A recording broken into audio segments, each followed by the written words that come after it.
Good evening, everyone. It is January 15th, 2024, time for our first meeting of the year. Please stand for the pledge. I pledge allegiance to the flag of the United States of America and to the republic for which it stands, one nation, under God, indivisible, with liberty and justice for all. Clerk Brady, roll call for the Liquor Commission hearing. Okay, Commissioner Vogel is absent today with prior notice. Commissioner Papantos? Present. Commissioner Vito? Here. Commissioner Lang? Here. Commissioner Kruger? Present. Commissioner Rafato? Here. Chairperson Horker? Here. You have before you the minutes of the special meeting of December 4th, 2023. I don't know if your mic's working. There. Can you hear me now? Thank you, Luca. It's probably just me. You have before you the minutes of the special meeting of December 4th, 2023. I need a motion for their approval. So moved. Commissioner Papantos, second. Commissioner Lang, roll call, please. Commissioner Papantos? Yes. Commissioner Vito? Yes. Commissioner Lang? Yes. Commissioner Kruger? Yes. Commissioner Rafato? Yes. Chairperson Horker? Yes. No citizens and concerns. Okey-doke. New business. 6A, consideration of a request for a Class I liquor license for St. Joseph the Worker Parish for the event to be held on February 16th, 23rd, and on March 1st, 8th, 15th, and 22nd, 2024. Mr. Spondulis. Thank you. As the title indicates, this is a Class I, which is a nonprofit special event license for St. Joseph the Worker Church. The events, as previously listed, will take place at the church's social hall at 181 West Dundee Road. There are no conditions associated with this request. I'm happy to answer any questions if the commission has any. Questions or comments? To my right, to my left? No questions? No questions. I'd be looking for a motion to approve. So moved. Second. Commissioner Rafato, second Commissioner Kruger. Roll call, please. Commissioner Vito? Yes. Commissioner Lang? Yes. Commissioner Kruger? Yes. Commissioner Rafato? Commissioner Papantos? Yes. Chairperson Horker? Yes. 6B, motion to declare the Class H liquor license held by I don't even know how to say that. AHTRST Concessions LLC to be forfeited and lapsed. Mr. Spondulis. Thank you. This is a follow-up to legislation that appeared before the commission on December 4th, which transferred the title and ownership, which granted a new license to the new name of the concession vendors for the Westin Hotel. This request before you this evening is simply declaring the former license to be forfeited. Happy to answer any questions if there are any. No questions. I'd be looking for a motion to approve. So moved. Commissioner Papantos, second. Commissioner Lang, roll call. Commissioner Lang? Yes. Commissioner Kruger? Yes. Commissioner Rafato? Yes. Commissioner Papantos? Yes. Commissioner Vito? Yes. Chairperson Horker? Yes. That concludes the business for the Liquor Control Commission hearing for the evening. I need a motion to adjourn. So moved. Commissioner Kruger, second. Second. Commissioner Rafato, all in favor? Aye. Meeting adjourned. I would like to call to order the regular meeting of the Village of Wheeling for January 15th, 2024. Clerk Hold. Brady. Hold, please. Hold, please. Hold, please. Your business is very important to us.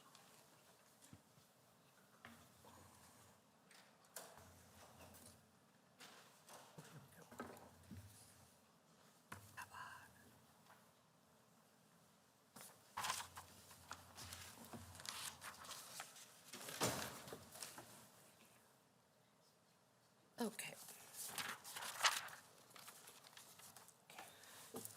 Trustee Vogel is absent with prior notice. Trustee Papantos?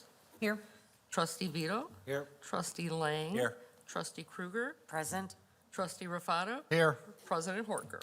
Here. You have before you the minutes of the regular meeting of December 4th, 2023. I need a motion for their approval. So moved. Second. Trustee Kruger, second. Trustee Papantos, roll call, please. Trustee Papantos? Yes. Trustee Vito? Yes. Trustee Lang? Yes. Trustee Kruger? Yes. Trustee Rufato? Yes. President Horker? Yes. Any changes to the agenda? There are no changes this evening. Okay. Clerk Brady. Martin Luther, Proclamations, please. okay, I thought you were saying something. Martin Luther King Jr. Day of Service, January 15, 2024.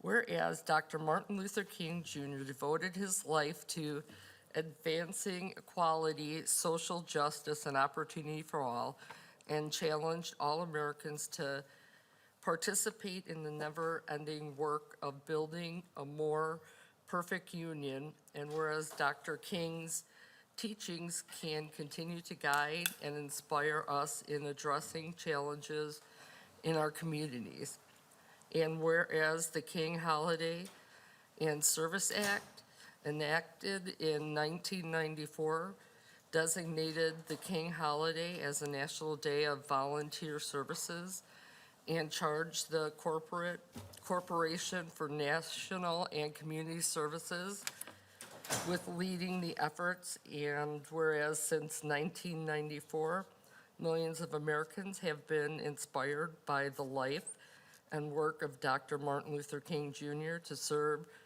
their neighbors and communities on the King Holiday. And whereas serving on the King Holiday is an appropriate way to honor Dr. King, meet local and national needs, bring our citizens together, and strengthen our communities and nation. And whereas the King Day of Services offers an opportunity for Americans to give back to their communities on the holiday and make an ongoing commitment to serve throughout the year. And whereas King Day of Service projects are organized by a wide range of nonprofit, private businesses, and other organizations across the nation. And whereas citizens of Wheeling have an opportunity to participate in the event throughout Northern Illinois on the King Day of Service, as well as to create and implement community service projects where they identify the need. Patrick Horker, President of the Village of Wheeling, proclaims the Martin Luther King Jr. holiday as a day of service in Wheeling and calls upon the people of Wheeling to pay tribute to the life and works of Dr. Martin Luther King Jr. through participation in community service projects on Martin Luther King Day and throughout the year. No, it's nice to remember. It's always nice to remember the life of somebody who is so committed towards improving their world, and there's no reason everybody can't improve the world around them. Just commit these stray random act of kindness periodically. It does make the world a better place, but it's just something to keep in mind, especially today. So, Mr. Sfondilis, what do we have here? And speaking of a life committed to service, we are recognizing Chief McGreal. That was good, wasn't it? That was good. It was almost as good as every time there's something involving the fire department, there's lights and sirens that go by immediately preceding any activity. So Chief McGreal, if you could come up here so we can thoroughly embarrass you.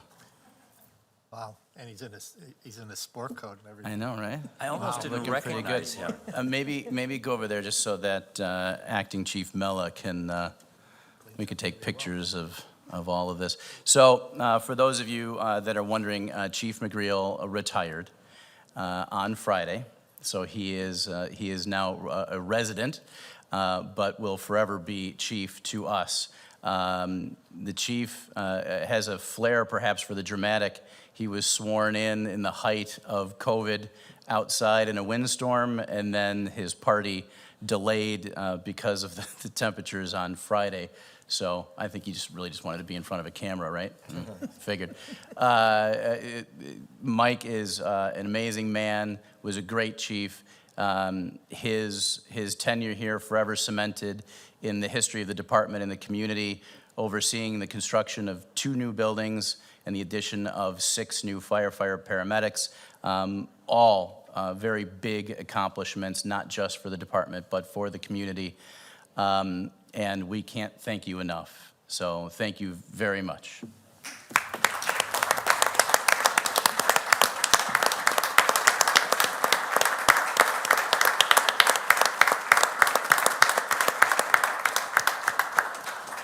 And Acting Chief Mella, if you would, come to the mic and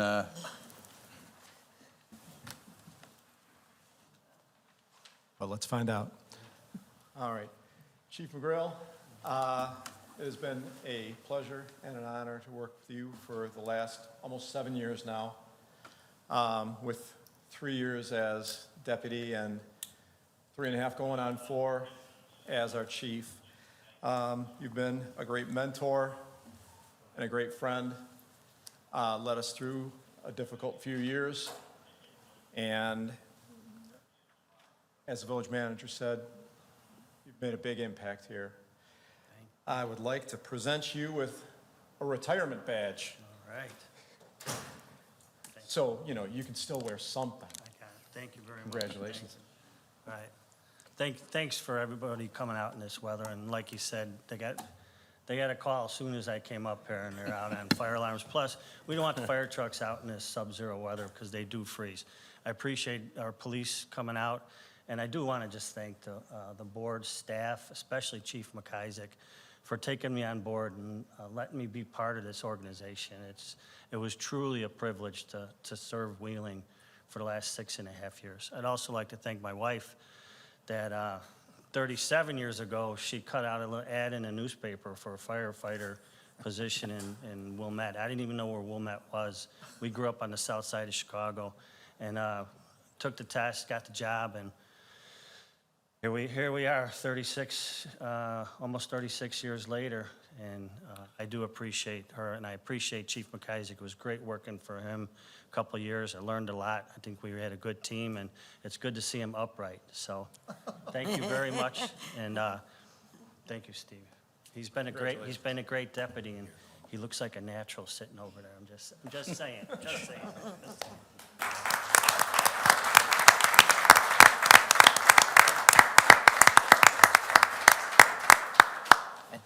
We now have an opportunity that we have not shared since 2020. I would like a motion to recess for refreshments. So moved. Trustee Kruger, second. Second. Trustee Papantos, all in favor? Aye. Aye. Recess, we're going to come back here at about 7 o'clock.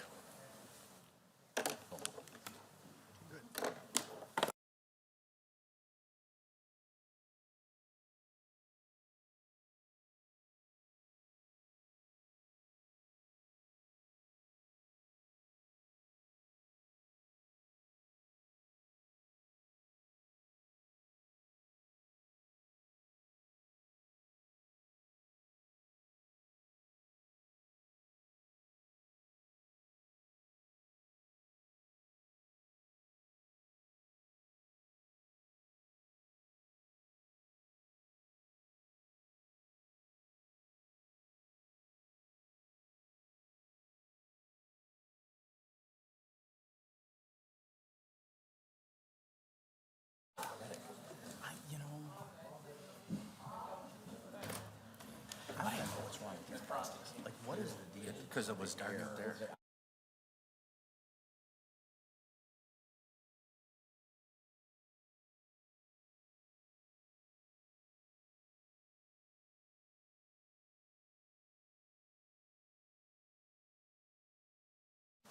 We have a minute 20. Okay.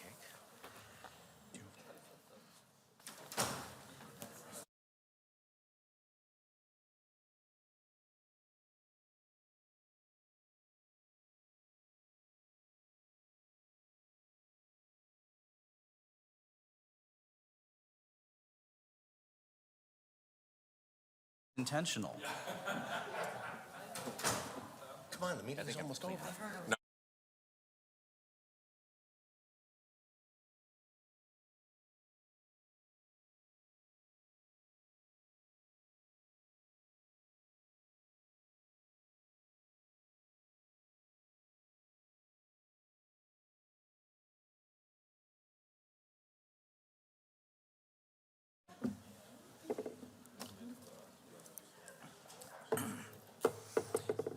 All right, it is 20 seconds away.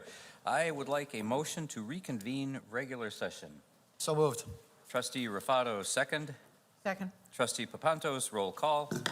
Trustee Lang, Yes. trustee Kruger, Yes. Yes. trustee Rufato, Yes. trustee Papantos. Yes. Trustee Vito, Yes. President Horker. Yes, citizens concerned? Not today. Staff reports. Mr. Ferrolo, what do we got? Thank you, President Horker. Thought I see. So in accordance with our practice that we've established over the last several years, Chief Dunn and I are going to go over some laws that have recently been passed and go into effect, most of them January 1st of this year. The legislature was busy in 2023, passed over 300 laws. Thankfully, most of them don't apply to municipal government, but I'm going to talk about a handful that do, and Chief Dunn will follow with just a few as well that affect his line of work. So the first one I want to talk about is Public Act 103-0554. This act, this amendment amends the Freedom of Information Act to exempt from disclosure under FOIA all information as protected health information that may be contained within or extracted from any record held by a public body that is a HIPAA-covered entity. So we as an employer are covered by HIPAA. We are obligated to keep our employees' medical information confidential.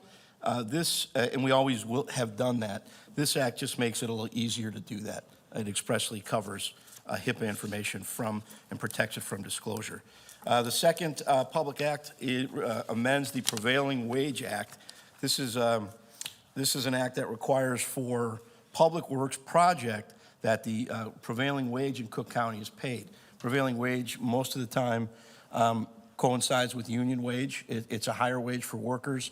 Under Illinois law, the Prevailing Wage Act requires that for public works, that we pay that for public contracts, and we do that with each of our contracts. The Prevailing Wage Act was amended to amend the definition of public works to include power washing projects by a public body where pressurized water is used to remove paint or other coatings before a repainting project takes place. So we have had several repainting projects of water towers in the past, which we always bill out as prevailing wage.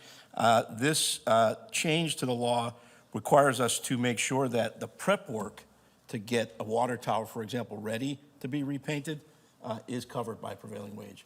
So it will make those types of jobs more expensive. We have talked about the Paid Leave for All Workers Act. We did that in November, December. That was an act that requires all employers, including public employers with the exception of park districts and school districts, to provide paid leave to employees for any purpose. This act provides that an employee who works in this state is entitled to earn and use a minimum of 40 hours of paid leave during a 12-month period. That is a full-time employee. Part-time employees are also provided a pro rata share of that leave. We passed an ordinance recently, I think it was at the end of November, affirming our leave policies here in Wheeling, because the act says that if your current leave policies provide what the act requires at a minimum, our leave policies provide much more. You can affirm those policies, which we did by ordinance, and we have to take no further action. But this is really an act that applies to all employers, including us. To date, we have positioned ourselves to not be covered by that act because, again, we provide better benefits than the act requires. Fourth, there's an act called the Public Employee Disability Act. We refer to it as PETA. PETA applies to first responders, firefighters, and police officers in general.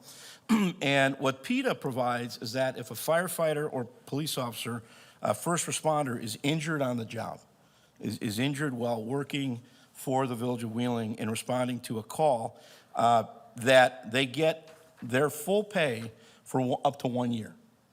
And that is without having to take any sick leave or any vacation leave. This Public Employee Disability Act has been on the books for many, many years.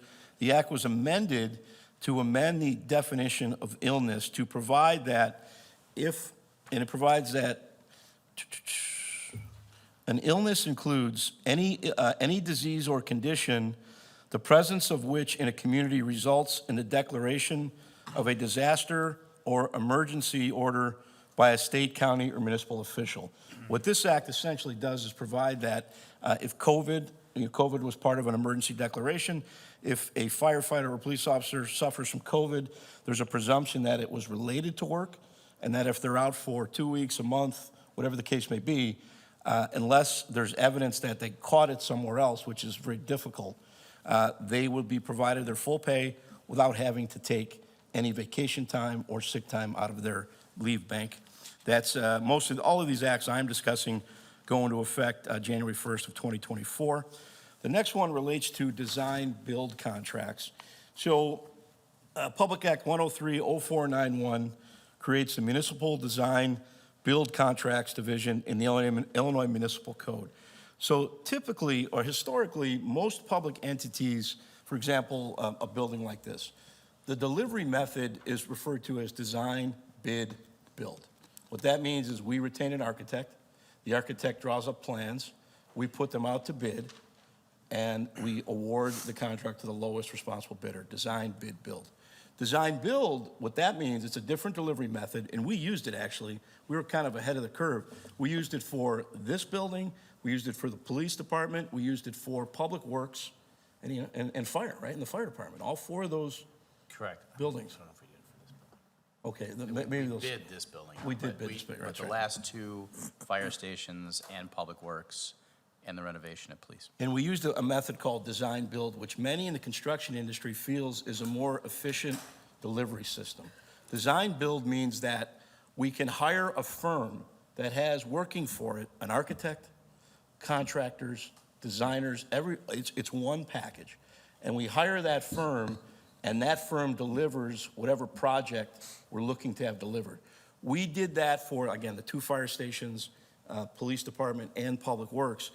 And again, what people in the industry believe, and I think the fact that this law has been passed, is that it is more efficient in terms of timing when the project is delivered and budget, that it comes in under budget. So what this act provides is that you can use a design-build delivery method for public buildings. The way we did it prior to this act being passed, we interviewed design-build firms, and we had to waive competitive bidding. We interviewed, for example, I think 10 design-build firms for the fire department, and they provided design and the delivery method and cost, and with that, we had to waive bidding. This act now allows for design-build to be used without waiving competitive bidding, but it is a pretty detailed process. We have to interview multiple firms before we award the job. The act requires that we actually retain a consultant to assist us with drafting an RFP. But I think it's designed to allow public entities to take advantage of what seems to be a better delivery system. Interesting tidbit that I was looking at, the Pentagon was actually built design-build. It's the biggest design-build in the United States. So it's something that we've been successful with, and I think this act will allow many others to benefit from it. And finally, there's an act that deals with license plate readers, information sharing. So most municipalities use what are called automated license plate readers. They're called ALPRs. Chief, we use them here, correct? Yes. Most communities do, and these ALPRs pick up license plates and the chief could probably talk if I say this wrong, but usually they're used in retail to stop retail theft. If we get a hit on a car that we're looking for that goes past one of these cameras, our police department's made aware that the individuals are in town and can take whatever necessary action. Many communities are successfully using these cameras to counteract retail theft and actually other crimes, very frankly. This new law provides that the user of an ALPR, which would be the Village of Wheeling, for example, may not share or allow access of ALPR information to any state, any other state, for the purpose of investigating or enforcing a law that denies or interferes with a person's right to choose or obtain reproductive health care services or any other health care service, or permits the detention or investigation of a person based on the person's immigration status. So this act limits how ALPRs can be used in those two instances.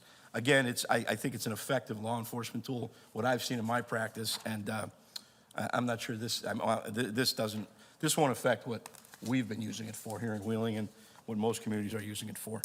So that's what I wanted to cover. Chief, unless there's any questions on any of those? Good?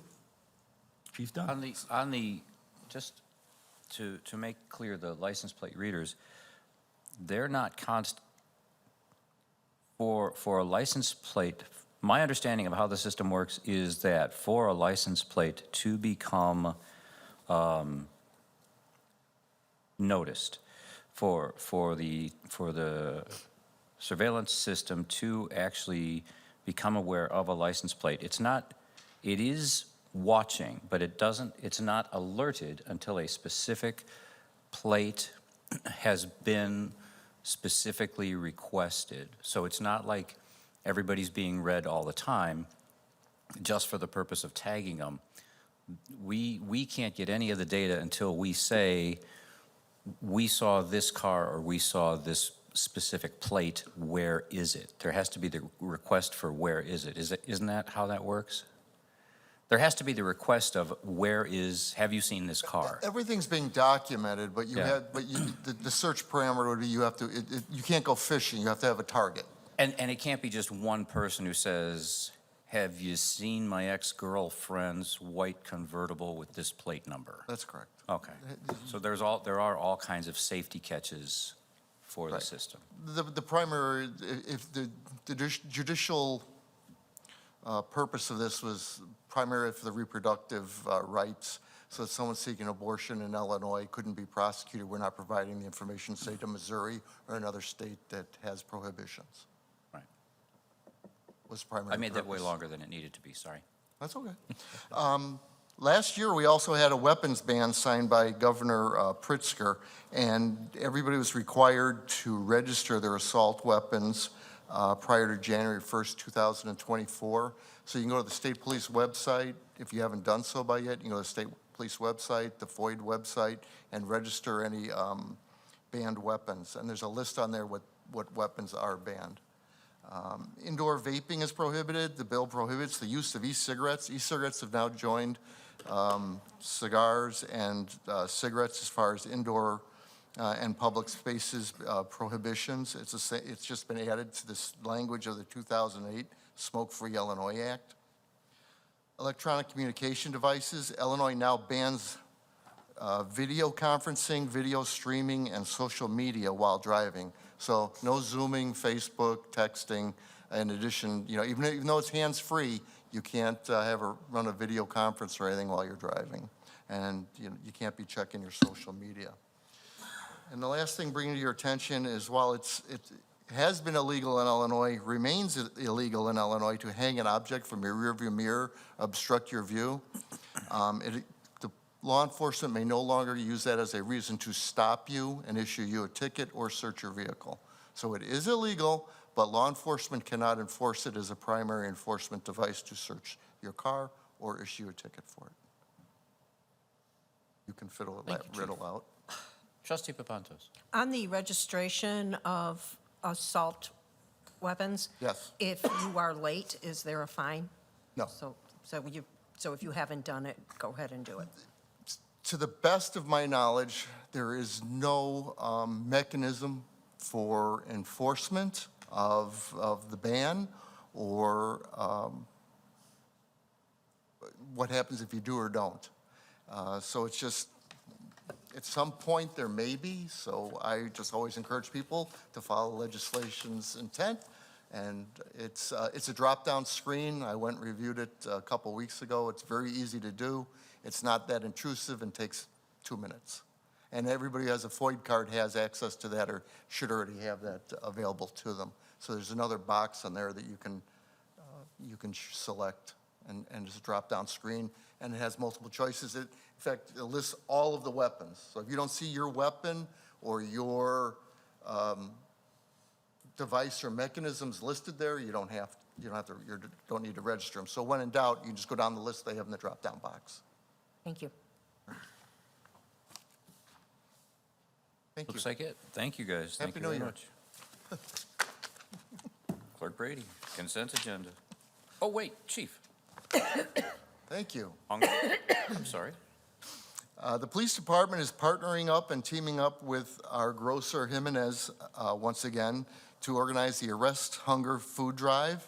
It's been going on through the holidays. It ends tomorrow at 11, so stop by tonight or tomorrow morning and pitch in and help out.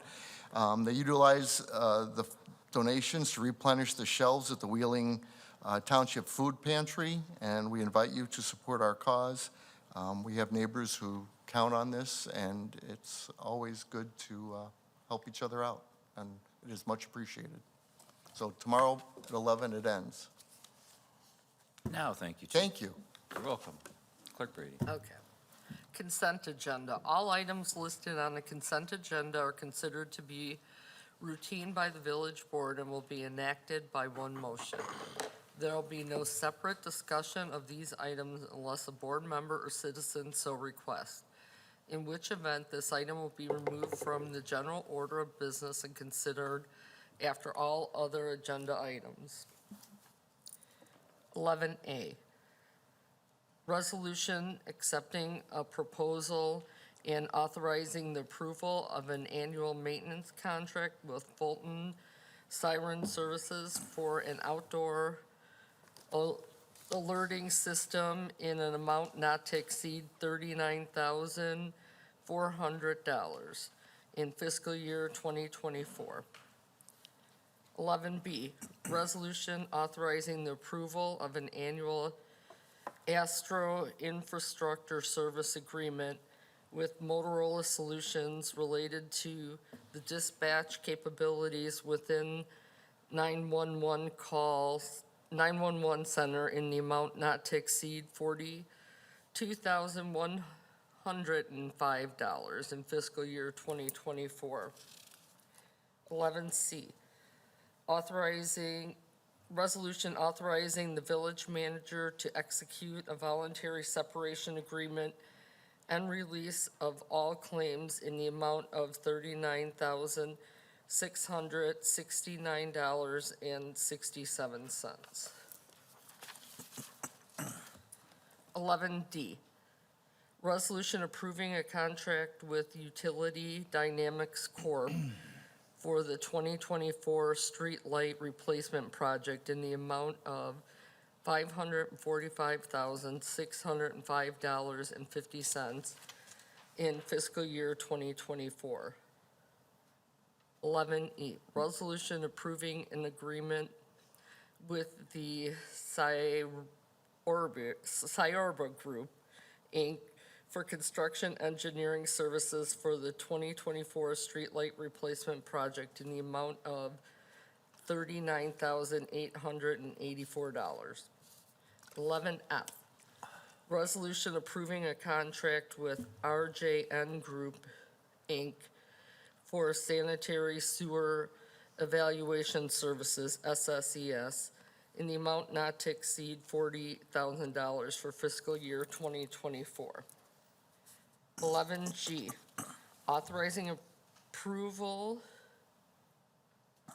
resolution approving a resolution for improvement under the Illinois Highway Code and a local public agency engineering services agreement with Chastain and Associates LLC for Lexington Drive improvement using Rebuild Illinois funds in the amount of $47,380. 11H, waiving competitive bidding and accepting a proposal for Core and Main for Census Omni registers and measuring chambers in the amount not to exceed $50,117 in fiscal year 2024. 11I, resolution approving a resolution for improvement under the Illinois Highway Code and local public agency engineering services agreement with Chastain and Associates LLC for Strong Avenue improvements using Rebuild Illinois funds in the amount of $83,882. 11J, resolution authorizing and directing the village manager to execute a service providing contract renewal with Municipal GIS Partners, Inc. in the amount of $161,086.80 for GIS support services in fiscal year 2024 as a part of the ongoing GIS Consortium initiative. 11K, ordinance declaring a conflict with the Cook County paid leave ordinance with respect to paid leave requirements for village employees. 11L, resolution approving a bond record-keeping report. 11M, resolution waiving competitive bidding and approving a professional service proposal from Encore Communications LLC doing business as Ed Suite to develop a new economic development and business recruitment website in the amount of $31,800. Any questions or comments relative to consent agenda? If there are none, I'd look for a motion to approve. So moved. Motion Rufato, second trustee Lang. Roll call, please. Trustee Kruger? Yes. Rufato? Yes. Trustee Papantos? Yes. Trustee Vito? Yes. Trustee Lang? Yes. President Horker? Yes. New business. New business, 13A, ordinance granting a variation from Title 19 zoning to permit an increase in the maximum fence height at 555 Briarwood Drive, Michael Torssell, docket number PV 23-0008. Mr. Clicker, what do we got? Yes, the owner of the residential property at 555 Briarwood seeks a variation to increase the maximum fence height in the front yard along Vera Lane from 4 feet to 5 feet. As you recall, we did a whole text amendment regarding fence variations. This is the first request we've had since that variation was done. And what you see here on the screen with the location map is that the house fronts Vera. So technically, the area where they wanted to put the fence is in a front yard. But all of the other houses along Briarwood all front Briarwood. So if this house had fronted Briarwood, this variation would not even be necessary. But as you can see, Vera is also a dead-end cul-de-sac. So the Plan Commission did hear this at their last meeting and unanimously recommended approval. Questions or comments from the board? Nothing. Be looking for a motion to approve. So moved. Trustee Papantos, second. Second. Trustee Kruger, roll call, please. Trustee Rufato? Yes. Trustee Papantos? Yes. Trustee Vito? Yes. Trustee Lang? Yes. Trustee Kruger? Yes. President Horker? Yes, there you go. 13B, resolution granting a restaurant and retail build-out assistant grant for Pirosmani Georgian Food Art LLC at 847 West Dundee Road in the amount not to exceed $21,186.37. Isn't it $21,166.37? Sorry. Yes, you are correct. Just because Thank you, when Trustee that check Papantos. comes, I don't want No, you to. that's fine. Yeah, come on up and say hi, introduce yourself, and then I'm going to call on Mr. Becker to explain what's going on. Okay. Me? Okay. Thank you, ladies and gentlemen. Hold on. Yeah, let him maybe. Hold on. Mr. Becker. President Horker, trustees, I'd like to introduce one of the applicants, Bedzina Bragadze. His wife is here, Tamta Sanitze. Did I say that right? Okay. And David Namgalari. I practice all weekend, so thank you. This is, the applicants are here representing I can't say it. Pirosmani. I did practice that too. Failed that one. And they, back in 2021, were awarded a restaurant and retail grant build-out, approved up to $29,134.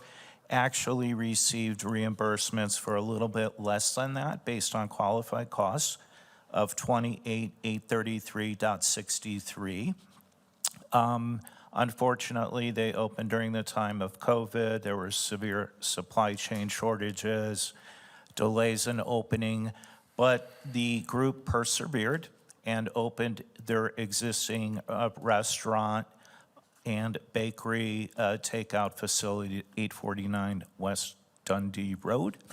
The goal of Mr. Bedzina and his team was always to have a sit-down fine dining establishment. And to that end, they have come forth with the good news that the space next door became available. They were able to procure a 10-year lease with many 5-year options. And we'll be adding 64 sit-down fine dining seats, a vestibule connecting the two spaces, as well as additional food storage and prep area and future alcohol sales.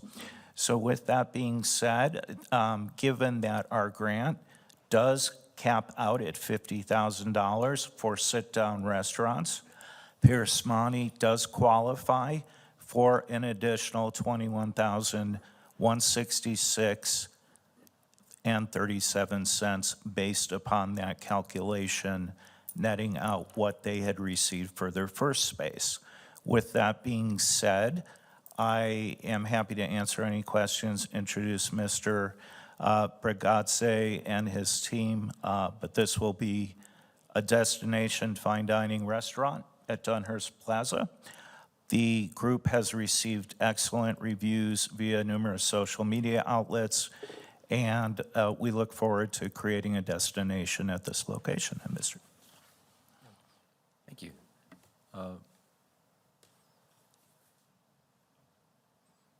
Trustee Papantos. Thank you. Because you came up here, I just wanted to say congratulations on successful business, and thank you for staying in Wheeling and expanding. And I'm sure once London Crossing is completed, you'll see a lot more people, new homes coming up, and a lot more people visiting your establishment. So, good timing. Thank you so much. I would like, me and my team would like to thank you, Village of Wheeling, for establishing such a wonderful grant program and supporting local small businesses. With the support of this program, we have opened Deli Kitchen 1.5 years ago, as you might remember. And now we have decided to make additional investment to the business. And as far as the next unit was available, we decided to expand our business and add a dining section. Also, it will be around 64 dining seats. It will be fine dining restaurant. We have already signed the agreement with the very famous Georgian chef in order to come here and establish special menu, especially for our restaurant. And I hope and I'm sure it will be one of the must-visit places in the northern suburbs. Thank you, sir. Thank you. Any other questions? If there are no other questions, I would be entertaining a motion to approve. So moved. Trustee Lang, second. Trustee Rufato, Roll call, please. Trustee Papantos? Yes. Trustee Vito? Yes. Trustee Lang? Yes. Trustee Krueger? Yes. Trustee Rufato? Yes. President Horker? Yes. Thank you for sticking Thank you with so it. much. Good luck. 13C, ordinance amending the Wheeling Municipal Code relative to chartered transportation and unscheduled stops. Mr. Spondulis, what do we got? Thank you. For your consideration this evening is an ordinance written in response to the rash of unannounced visitor drop-offs from chartered bus companies. As you are aware, chartered buses are dropping off large numbers of passengers in what is a seemingly random fashion without prior notification to the local authorities, thereby creating an emergency response situation which can become problematic for the community as well as for the passengers disembarking from the bus. While this legislation is prompted by the national migrant situation, the ordinance does not address immigration status in any manner. Rather, this regulation is meant to anticipate a crisis and create parameters that mitigate the need for emergency response in order to protect all involved. We expect this situation to evolve over the coming months, and staff will present changes to the ordinance as necessary. As written, the legislation stipulates the following. 1, a village permit will be required for privately chartered bus services where services include disembarking 10 or more passengers within Wheeling who will not reboard. 2, applications for a permit will require contact information for the owner, operator, and driver of the motor vehicle, as well as contact information for the passengers. The application will also require the date, time, and location for the unloading of passengers, as well as a plan identifying how the passengers will be cared for, housed, fed upon disembarking in the village. 3, it will be unlawful for any person to offer or provide privately chartered services disembarking passengers without a valid village permit. 4, penalties for violations will be subject to fines of $750 per passenger and buses subject to impoundment. And finally, due to the urgency of the matter involving safety of individuals, the ordinance will take effect immediately upon approval by a vote of at least 2/3 of the members of the Village Board of Trustees. Otherwise, the ordinance will take effect 10 days after publication. I'm happy to speak more directly about an overall response plan once passengers disembark or answer any other operational questions. Attorney Ferrolo can field any questions specifically regarding the ordinance itself. Trustee Rufato, you had some questions. Thank you. I think, John, I would like to hear what's going to be addressed if a bus does come here and drop people off. But my first question is, does this ordinance open up us to any type of lawsuits? I've read a letter to the editor in the Tribune, and I think it showed up also in the Daily Herald, about something in regard to inhibiting commerce was the one that I saw. But are there any other items in there that could open us up to a lawsuit? I can take that, Manager Spondulis. So this is an evolving area of the law, for sure. It's something that we haven't seen before, and the law is going to change. At this point in time, there have been no challenges to these types of ordinances, not to say they won't come. Now, will this open us up to lawsuits? Anybody could file a lawsuit. And if someone could try to make a claim that interstate commerce is being inhibited, also there could be a claim that of discrimination, for example. We don't think the way these are drafted, we impact the Commerce Clause or create a discriminatory setup. But again, you have to be warned that these ordinances the area of the law is evolving, for sure. The ordinances were carefully crafted to try to strike a balance between our right to regulate public safety. That's what this is about, public safety and safety for the asylum seekers. Our right to regulate public safety, respecting federal authority in the immigration area, this doesn't touch that, and also respecting individual constitutional rights. We've set this up in a way where it's not meant to be discriminatory. The fines that John read are not charged to the passengers. They're charged to the bus companies.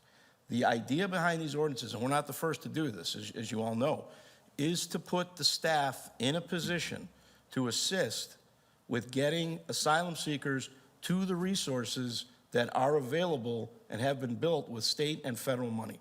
And those are in Chicago at this point in time. We have a very dangerous weather situation, and the notion of an unannounced bus coming tonight, for example, is a scary thought.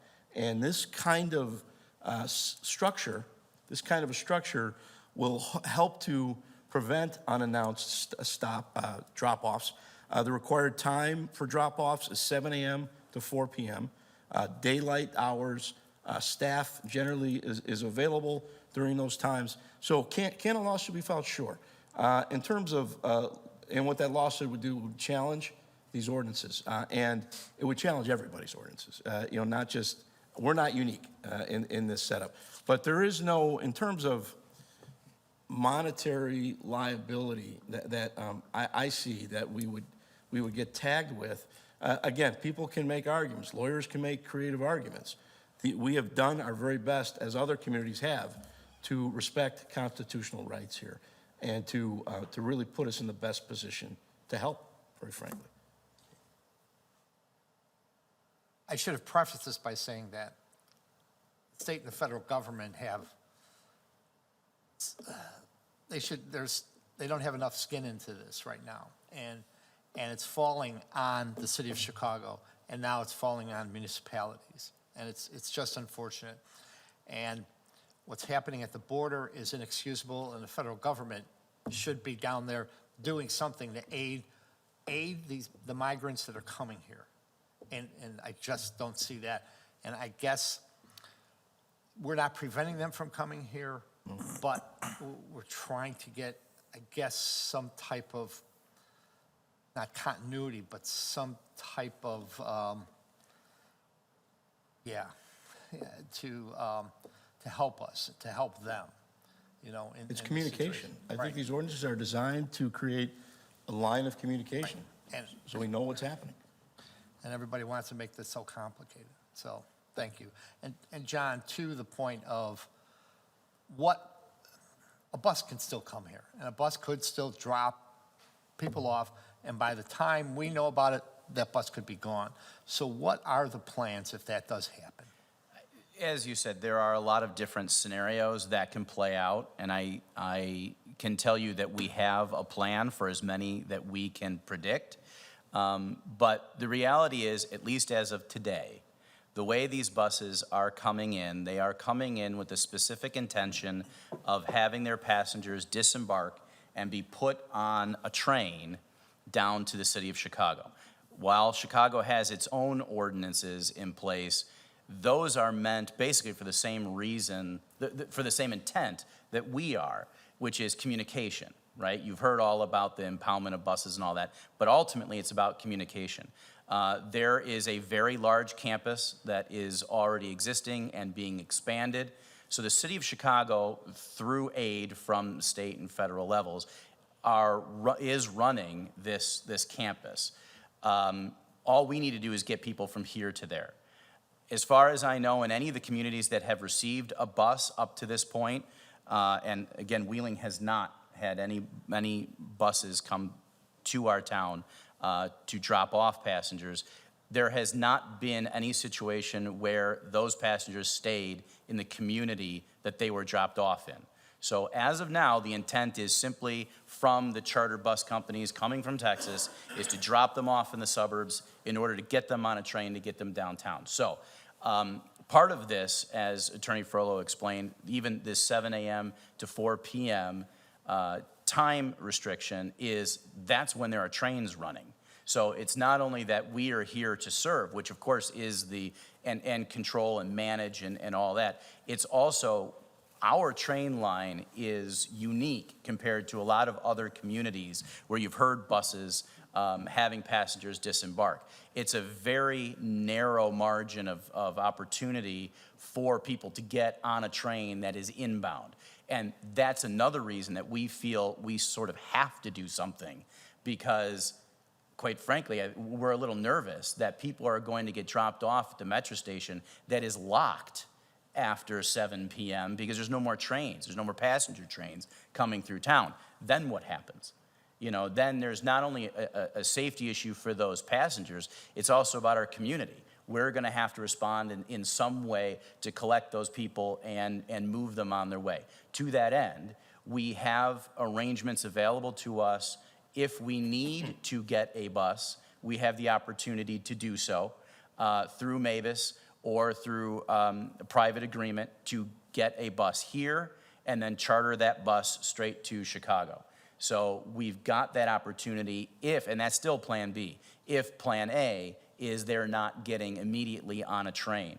It seems based on the trains that have come into the suburbs that the drop-offs are specifically timed to be within about 15 minutes or so of a train. So these bus drivers are coming, and we know that because we've heard from the drivers that they're coming with the train schedule, and in some cases, either a credit card or tickets for everybody in hand. That they're coming 15 minutes before the train, get off, get on the train, and then they leave. So it is all, at least as of now, well-timed. So this is something we think that a simple communication application request for additional communication will solve. We think this ordinance will go a long way to, if they're going to come here, at least organize whatever it is that's coming our way. We also believe that that Texas, which is where all of these buses are coming from, is keeping score of who has an ordinance and who doesn't. And those communities without an ordinance will be targeted for drop-offs. So just another reason that we think something needs to be put in place. Did that answer your question? Yes, but let's say, for instance, have we engaged any of the churches in the community? For instance, if we can't get a bus here for a certain amount of time, and they need, these folks need to be fed, do we have plans to go that far out and things like that? Have we thought about that? Well, yes, there are emergency contingencies Okay. for having to keep people overnight or Right. so. Yes, as of now, that's not come to pass in any community, but it is something we have to be ready for. Because at some point, there's going to, if Chicago changes their rules, it's a complete game changer for all the suburbs. I heard the mayor is meeting with mayors tomorrow. Oh, I don't know. Yeah, I just heard that on the radio, that he's meeting with mayors from the suburbs. I imagine the Northwest Municipal Conference will be present. Right, probably. And there's probably I'm assuming there's a single representative who will, represent the communities, and we'll hear back. Thank you. Trustee Papantos. Thank you. On the hours, the 7 to 4, that's Monday through Friday and Yes. excluding holidays, correct? Yes. Since our train only runs Monday through Friday, excluding holidays. And if we are notified, or once we pass this ordinance, how do we notify Texas that? We have an address specifically to the governor's office as well as to Department of Emergency Services, Emergency Management. So we will send them a copy of our ordinance. Do we send a copy of our ordinance to any other border states? I hadn't thought about that. And Do you have one in mind? I'm just, are migrants coming into Arizona or any other state that may As be of right affected? now, Texas is the only one who's sending people to Chicago. And what are communities who aren't home rule doing? They are doing a similar thing here. They have the ability to regulate common carriers in their community under the Illinois Municipal Code. So the ordinances that non-home rules are passing are similar. They can't go as far as impounding like we have, like home rule, but they do have a similar ability to require an application and a permit based on their ability to regulate common carriers in their community. If somebody did want to challenge these ordinances, who would bring that kind of suit? I mean, it wouldn't be the state of It's hard to- Texas. They it's don't hard have to standing, speculate. do they? I don't think it's the state of Texas, Bus but company. it could be The bus company. bus company, ACLU, that's pure speculation. Just curious. Thank you. Sure. Nothing else? No. Nothing else? It's an unfortunate situation, but it's, this is us having to respond to an issue that the federal government needs to get under control. We need to start electing people who can work together, not just making good arguments in front of cameras. If there is no other discussion on the issue, I would be entertaining a motion to approve. So moved. Trustee Kruger, second. Second. Trustee Rufato. Roll call, please. Trustee Papantos? Yes. Trustee Vito? Yes. Trustee Lang? Yes. Trustee Kruger? Yes. Trustee Rufato? Yes. President Horker? Yes. Thank you.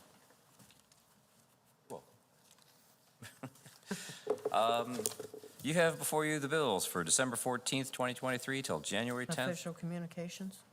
I'm sorry. I got ahead of myself. Thank you. Do we have any official communication? Yes. You talked a lot already. I know. Okay. You know, I missed a meeting, so I want to make sure. John, just a quick question. Has the village been approached about fiber coming into the village? We have fiber in certain Well, portions. to the homes. There are sections of our community that have fiber already. And I don't believe we've ever denied any requests. Ross, have we? Fiber permits would be a public right-of-way permit, which would be more through engineering, but no, we have not denied any. Okay, just curious. Based upon my experiences in the last couple of days, I was wondering if something was coming that way. Thank you, that was it. Trustee Papantos. Yeah, I just wanted to thank our public safety personnel who are out and about during this frigid weather, and our public works personnel who, you know, I honestly believe that it's the best snow clearing I've seen, and it was heavy, wet snow, so thanks. And it's not getting any warmer, you know, quickly, so thanks for, you know, keeping up, you know, seeing, you know, police and fire standing here all bundled up with their hats and coats and knowing they're stuck going out there, and it doesn't matter. They have to get out of their cars or their trucks, so thank you. And Happy New Year to everybody. Are you bidding, Trustee Lang? If there are no, go right ahead. Thank you. If I may, I'd just like to piggyback on Trustee Papantos's comments. Obviously, I'm biased that we have the best staff in the northwest suburbs, but I want to recognize public safety, as Trustee Papantos said, and Public Works, who was out all night last night, all night fixing a water main break. You really can't think of a more difficult, grueling job than digging up water in sub-zero temperatures. The break is now repaired and all is well, but I think public safety and public works deserve absolutely some public recognition for their dedication and their efforts in the worst of conditions. So, thank you. Definitely. Absolutely.